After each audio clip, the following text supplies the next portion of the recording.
Assalamualaikum warahmatullahi wabarakatuh. Mitra-mitra sadayana wilujeng wengi di mana bae ayananya mitra-mitra. Mudah-mudahan mitra-mitra di dandangat ayeuna nuju aya dina kawilujengan disehatkeun lahir kalawan batina, nuju ngarempel pangintennya sareng kulawargi, mugi awe sadayana nuju aya dina kawilujengan. Biasa Kang Arid bade nyangakeun dongengna mitra-mitra. Pangdedel dina istirahat mitra-mitra sadayana, dongeng Sunda anu nyandok judul Anak Titipan Siluman Serika 80. Ayeuna teh mitra-mitra masih nyarioskeun nyaeta tarungna siluman monyet sareng siluman oray. Kumaha ieu lajenganana supados digantung dangun sareng teu nyangkolong tingkana waktos sumangga ieu acara dongeng Sunda urang kawitan bae. Dar ah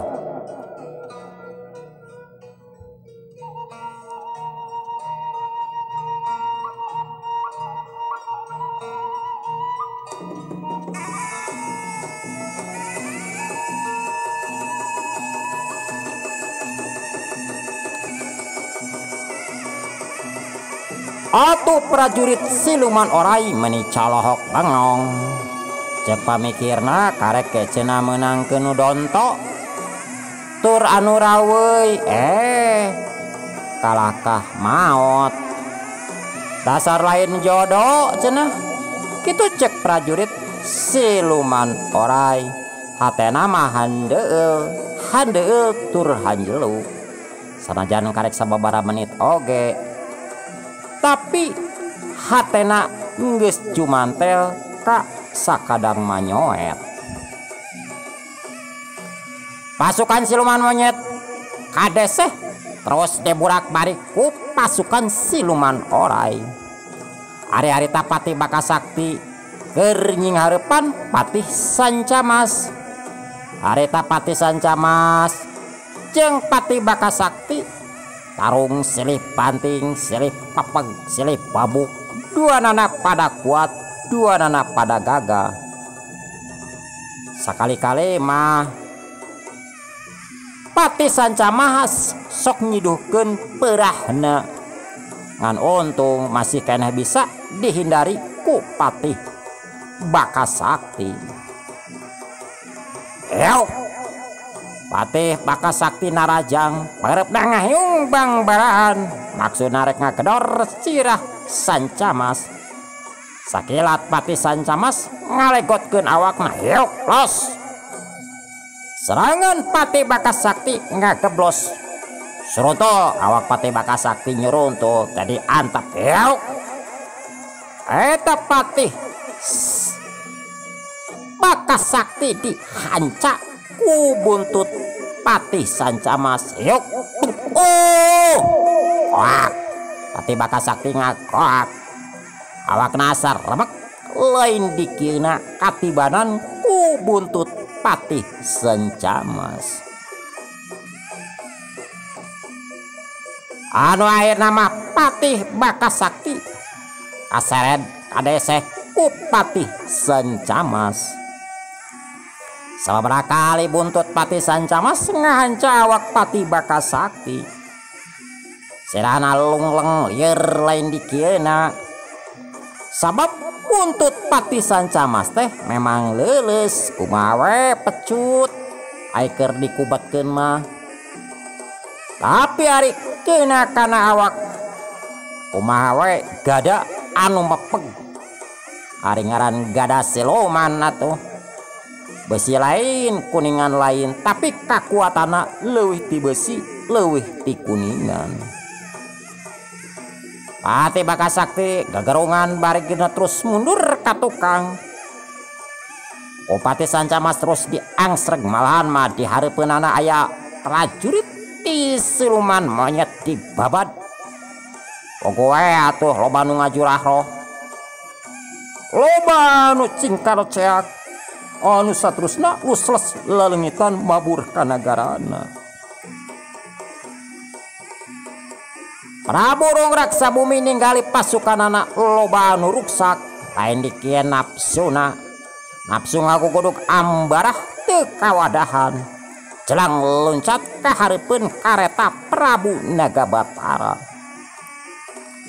Atau Prabu Nagabatara ge ningali musuhna geus turun mah jelang Prabu Nagabatara loncat ka hareupeun Prabu Rung Raksa Bumi. Cek pamikir Prabu Nagabatara raja lawan raja, senopati lawan senopati, patih lawan patih. Aok Prabu Rung Raksa Bumi ngahaok, "Hoi Nagabatara, ayo orang buktikan sanu bakal menang, sanu bakal korban." Kitu cek Prabu Rung Raksa Bumi. Bari kitu teh luncat narajang kokona anu sarket rek nyakar banget Prabu Nagabatara. Tapi Prabu Nagabatara rikat ngelokkeun sirahna heuk tos. Serangan Prabu Rung Raksa Bumi nyamos. Jeralit, jeralit. Prabu Rung Raksa Bumi cucuralitan. Menengan sakilat abong raja monyet kitu na teh luncat bari narajang deui pereupna. Potbat rek ngahanca banget Prabu Nagabatara. Tapi Prabu Nagabatara ge lain raja atah-atah dina tingkat pangabisana geus lohor moal disebutkeun hiji raja. Lamun dina tingkat pangabisana jeung kasaktianana masih keneh handap. Ningali serangan kitu sakilat dipapak ku buntutna. Heuk cebrot. Nanggal pisan kana awak Prabu Rung Raksa Bumi. Hut. Oh!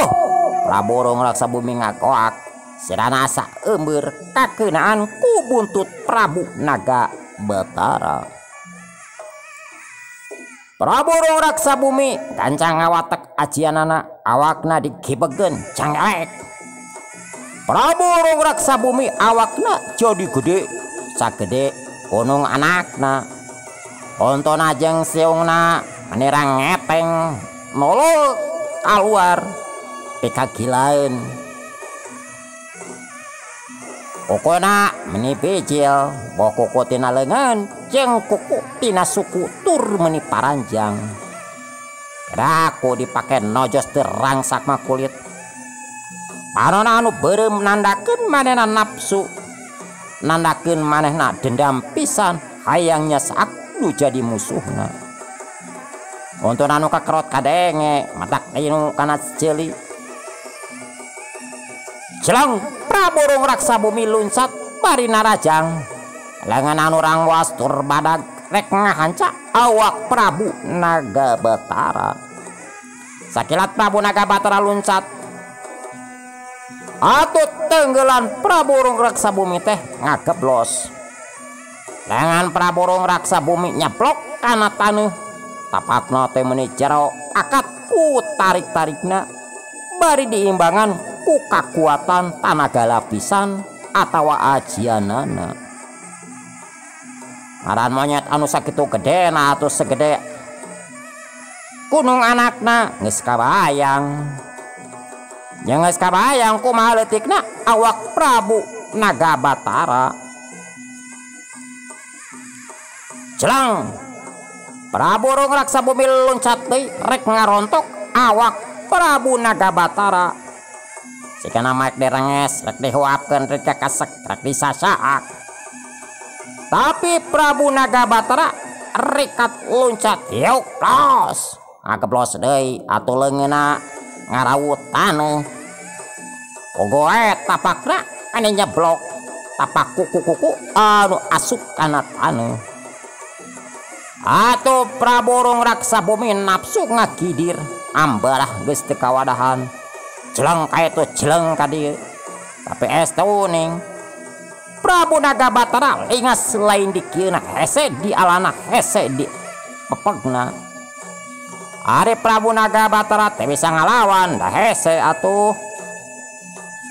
Curug ngalawan awak. Tapi Prabu Nagabatra gancang ngawatak ajianana. Jangelek Prabu Nagabatra ngajadikeun hiji orai ong kacida gedena. Letahna lel-lelan. Sisitna meni boborelakan. Panona semu hurung pahamna gurawah. Jang Prabu Urung Raksa Bumi loncat narajang. Koko-kokona anu sareket rek ngababat Prabu Nagabatra anu geus ngajangelek ngagedean. Malahan mah awakna saluhureun ti Prabu Urung Raksa Bumi. Tapi eta awak Prabu Urung Raksa Bumi sakilat dibelit.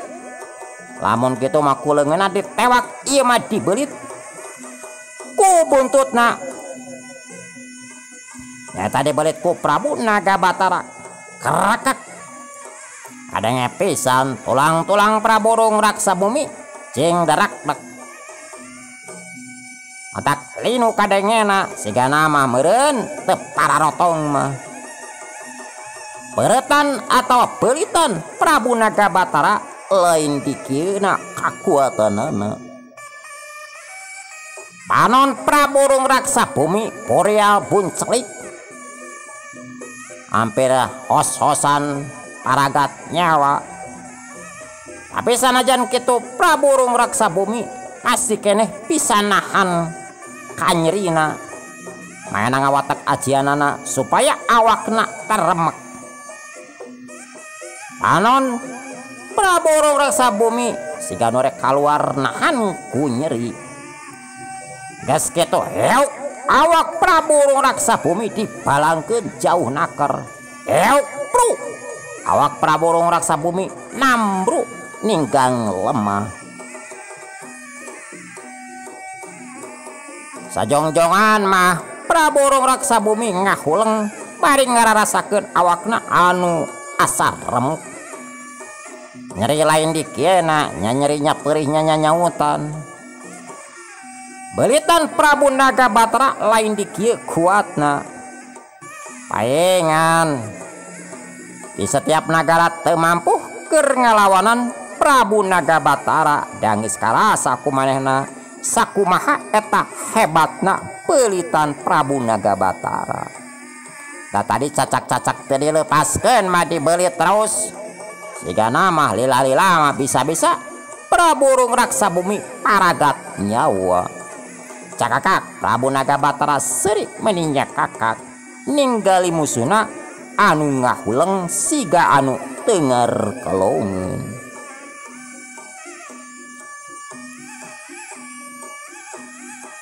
Prabu Urung Raksa Bumi koneal hudang bari awakna dadalig degan. Oh sareat mah manehna geus moal bisa ngalawan deui. Geus moal mampu ngalawanan deui. Kan Prabu Urung Raksa Bumi masih keneh boga harapan keur meunangkeun dina tarung sabab manehna geus nyekel gada sakti tea. Anu saterusna Prabu Urung Raksa Bumi ngawatak ajianana supaya awakna teu karasa nyeri. Sok sanajan teu bisa ngimbangan ge tapi sakurang-kurangna bisa ngurangan nyeri supaya mayana bisa nangtung deui, bisa ngalawan deui. Anu saterusna Prabu Urung Raksa Bumi nangtung ayeuna mah karasa teu nyeri teuing awakna. Anu saterusna nencrageun sukuna teu kanyahoan dina leungeun Prabu Urung Raksa Bumi geus aya gada nyaeta gada sakti tea. Cakakak Prabu Urung Raksa Bumi seri meninya kakak.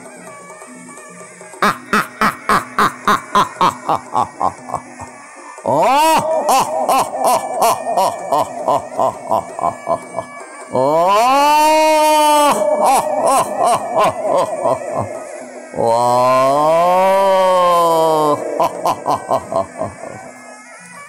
Oi, Naga Batara, ora papatkeun campe modal.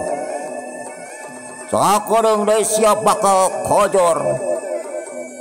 Yang nagara sia bakal dihancurkeun ku kaula. Utang pati rek dibayar ku pati. Utang nyeri rek dibayar ku nyeri. Utang wirang ayeuna ku kaula rek dibayar ku wirang. Bogana anak Andika sini gini geus ngawe wirang ka kaula. Geus ngakaya ka kaula. Ayeuna mah geura tarimakeun naon akibat anu bakal tumiba. Itu cek Prabu Ruhung Raksabumi atau Prabu Naga Batara nyimas gini pati sancamas mending ngahuleng. Sabab eta pisan anu dipikasieun ku sararea nyaeta Gada Sakti. Pok nyimas gini nyarita, "Mama, kumaha lamun tos kieu? Sabab si Ruhung Raksabumi ngagunakeun Gada Sakti. Jeung kaula mah asa teu ngarti naha manehna bisa mibanda eta gada. Da lamun manehna jujur nyarita kanu jadi bapana, pamohalan eta Gada Sakti bisa kapibanda. Jeung kaula apal ama apal jeung sakabeh nagara apal yen eta Gada Sakti aya di bapana." Kitu cek nyimas gini. Pok Prabu Naga Batara nyarita, "Dibos pong leutik hate salajan ama kudu gugur di medan laga teu jadi masalah nyimas. Abarido keur ngabela nagara jeung rahayat. Sok sanajan ama kudu perlaya di medan laga. Sok nyimas mundur kan ieu mah tanggung jawab ama salaku hiji raja anu kudu tanggung jawab. Nyimas mundur." Kitu cek Prabu Naga Batara. Prabu Naga Batara teu ngarasa mang teu ngarasa sieun. Sabab cek pamikir manehanana terhormat manehna hiji raja ngababatang jadi banusan keur ngabelaan nagara jeung rahayatna. Tapi sabalikna lamun manehna teu ngalawan atawa mundur jo taluk, wah dikamanakeun harga dirina nagara siluman oray. Dinten teh ge Prabu Naga Batara teh pada ngahargaan ku sababaraha nagara kasup di nagara anu geus jadi patalukan manehanana.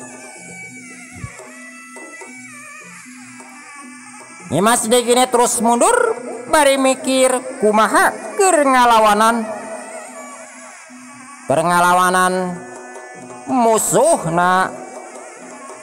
Tas nyimas gini inget kanu jadi anakna nyaeta Balung.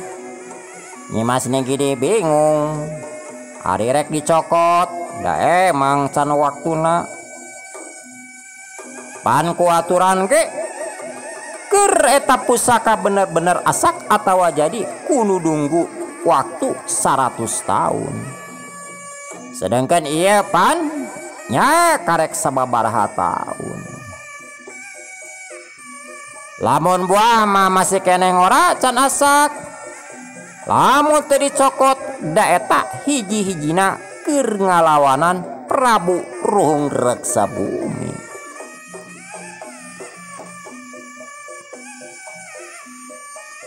Tapi cek Nyimas Nigini, oh salahna lamun dicoba nya lamun gugur paling oge bisa timimiti deui. Lamun nepikeun ka eta pusaka gugur nya kapaksa meureun kudu ti noli atawa ti ngamimitian deui. Geus mikir kitu kan blesat Nyimas Nigini nuju ka alam manusia, langsung nuju ka imahna Mang Omen. Geus teu mikir deui, dituturkeun ku sorangin anu ngagelebug marengan Nyimas Nigini. Bari Nyimas Nigini sapepe sajajalan mikir, kudu kumaha geus kieu, hate mah sebenarnya mah teu tega. Sabab dinten teu ge budakna teh atawa anakna teh memang can dewasa bener ngan awakna anu gede teh. Sanggeusna aya di luhur imah Mang Omen, Nyimas Nigini nempo ka handap. Katingali anakna keur sare meniti beranaker. Dari tadi alam manusia mah keur mangsana peuting harita kana jam 12 peutingan. Nyimas Nigini meningara kacak ningali nu jadi anakna keur sare. Teu tega ari hate leutikna mah, rek tega kumaha nu jadi indung ka nu jadi anak, sok sanajan eta teh anak ciptaan.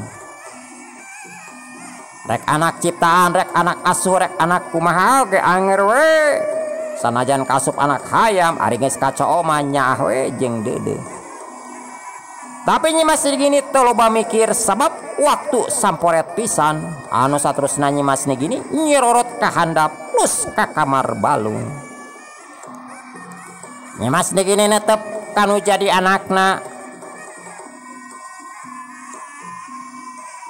Bari semu sedih, tapi geus teu bisa kukumaha deui. Anu saterusna Nyimas Nigini ngadorongkeun dampaleungeunna ka palebah awak balung. Bareng anjing eta las wujud balung leungit. Jadi hiji keris, eta keris meuni alus gagangna jeung sarangkana diukir tur ditaretes ku inten berlian meuni cing borelak. Pokona mah eta keris teh nya ge leutik tapi lucu katempona. Anu saterusna eta keris terus dibawa ku Nyimas Nigini. Anu saterusna Nyimas Nigini ngablesat deui ka awang-awang nuju ka nagarana.